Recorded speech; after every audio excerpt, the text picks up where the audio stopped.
আসসালামু আলাইকুম রহমতুল্লাহি ওয়া বারাকাতুহু। কি অবস্থা, কেমন আছেন? ভিন্ন ভিন্ন মিষ্টি, অনেক সুন্দর।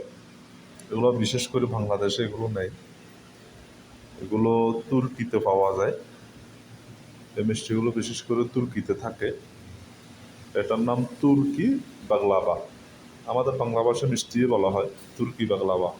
এগুলো যদি হয় বৃষ্টির মধ্যে খাইতে, সে মজা লাগবে।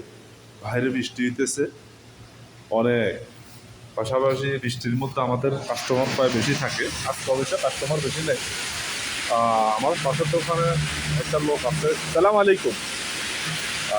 অনেক ভালো, আলহামদুলিল্লাহ। পাশের দোকান বৃষ্টি হইতেছে, আলহামদুলিল্লাহ, মাশাআল্লাহ।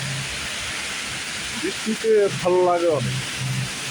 আর বৃষ্টি হলে গাড়ির সংখ্যা বেড়ে যায়, গাড়ি অনেক বেড়ে যায়। বিশেষ করে সৌদি আরবে গাড়ি নিতে টাকা পয়সা লাগে, এখন তো বৃষ্টির মধ্যে আর টাকা লাগে না, ধোয়া হয়ে যেতেছে বেলা। অনেক সুন্দর বৃষ্টির স্রোত, মাশাআল্লাহ, অনেক স্রোত বৃষ্টি, অনেক বৃষ্টি হচ্ছে।